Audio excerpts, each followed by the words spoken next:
السلام علیکم ورحمۃ اللہ وبرکاتہ۔ دوستوں، حضرت زینب کا انتقال کیسے ہوا؟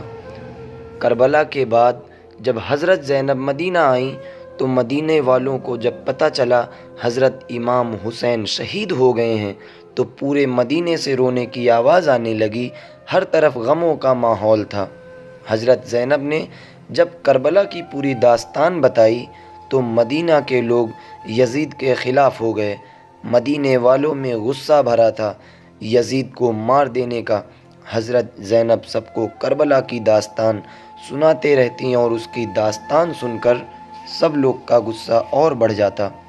حضرت زینب سے کربلا کی داستان سن سن کر دھیرے دھیرے مدینہ والوں کے اندر یزید کے لیے نفرت بڑھتی جا رہی تھی، اور قریب تھا کہ اب سارے لوگ مل کر ظالم یزید کی حکومت کا تختہ پلٹ دیتے۔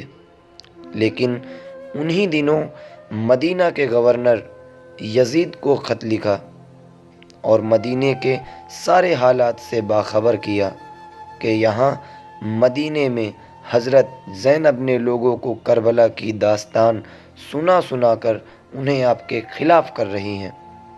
دوستوں، اور قریب ہے کہ یہاں کے لوگ تلوار لے کر میدان میں اتر آئے اور آپ کی حکومت داؤں پر لگ جائے۔ اس سے پہلے ہی آپ بیوی زینب کا کوئی بندوبست کریں۔ یزید کو جیسے ہی یہ خبر ملی تو اس نے مدینے کے گورنر کو حکم دیا کہ زینب اور اس کے شوہر عبداللہ بن ظفر کو مدینے سے نکال دیا جائے اور انہیں حکم دیا جائے کہ وہ آس پاس کسی بھی شہر میں نظر نہ آئیں، ورنہ حکومت ان کے خلاف سخت قدم اٹھائے گی۔ یزید کے حکم پر مدینے کے گورنر نے حضرت زینب اور ان کے شوہر کو ایک نوٹس بھیجا کہ آپ لوگ جلدی سے مدینہ چھوڑ دیں۔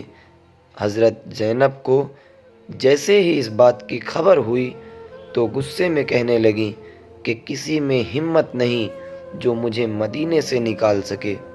لیکن یزید کے حکم پر مدینے کے گورنر نے حضرت زینب کو اتنا زیادہ پریشان کیا کہ آخر مدینے کے کچھ بڑے بڑے لوگوں نے حضرت زینب کو مشورہ دیا کہ اے بیٹی زینب، بہتر ہوگا کہ تم کسی دوسرے شہر چلی جاؤ، کیونکہ یزید تمہارے بھائی حسن حسین کو شہید کرنے کے بعد اب تمہارے خلاف کمر کس چکا ہے، اس لیے اب وہ تمہیں سکون سے جینے نہیں دے گا۔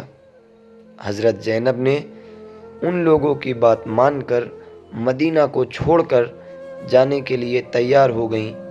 پھر اپنا سامان تیار کر کے مدینے سے جانے لگیں، اور جاتے وقت زینب کبھی تو اپنے اس گھر کو دیکھتی جہاں ان کا بچپن گزرا تھا، اور کبھی نانا کی قبر کی طرف دیکھتی تو کبھی امی کی قبر کو دیکھ کر رونے لگتی۔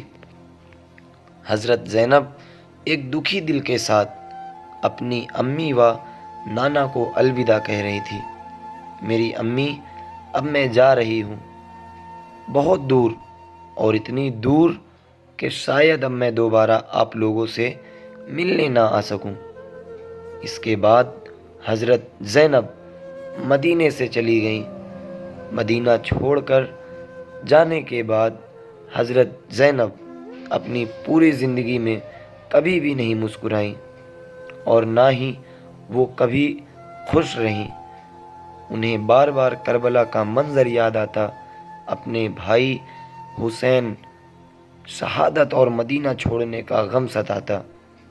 حضرت زینب کے شوہر عبداللہ بن ظفر کو جب پتہ چلا کہ کربلا کے میدان میں ان کے بیٹے اون و محمد بھی شہید ہو چکے ہیں تو ان کے پاس ایک غلام کام کرتا تھا، وہ آ کر ان کو بولنے لگا کہ حضرت حسین کی وجہ سے آپ کے بیٹے بھی شہید ہو گئے۔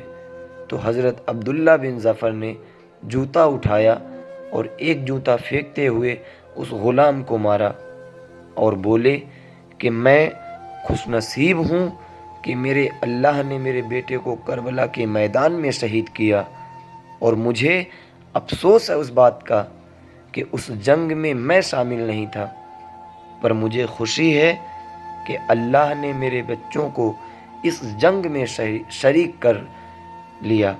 میں اللہ کا شکر گزار ہوں کہ اللہ نے مجھے اس قابل سمجھا۔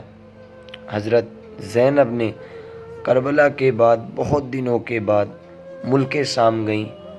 آپ کو کسی سبب سے ملک شام کا سفر کرنا پڑا تو سیدہ زینب وہی احترام، وہی تہذیب، وہی پردے کے ساتھ سفر کرتی ہیں، اور کوئی اطلاع کرتا ہے کہ دمشق شہر آنے والا ہے اور ان کو وہ پرانی بات یاد آنے لگتی ہے، کیسے انہیں دمشق میں بغیر چادر کے تمام بیویوں کے ساتھ گھمایا گیا تھا، ان کی عظمت کو بے پردہ کیا گیا تھا۔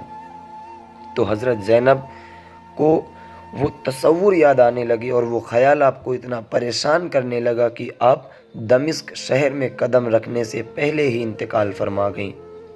بلکہ ایک روایت میں ہے کہ کسی نے سیدہ زینب سے پوچھا تھا کہ آپ کے دمشق کے بازار میں کس دروازے سے داخل کیا گیا تھا، تو انہوں نے بولا کہ مجھے ہر دروازے سے بے پردہ کر کے بازار میں لایا گیا، یعنی ایک دروازے سے نہیں، ہر دروازے سے لاتے اور ہم سب جگہ گھما جاتے تھے، اور آپ کو اس بات کا اتنا صدمہ لگا کہ آپ دمشق شہر پہنچتے ہی انتقال فرما گئیں، اور دمشق شہر کے باہر ہی حضرت زینب کو دفن کیا گیا، اور اس مقام کو زینبیہ کہا جاتا ہے۔ دوستوں، اگر ویڈیو پسند آئی ہو تو ویڈیو کو لائک کریں، اور جاتے جاتے ایک پیارا سا کمنٹ ضرور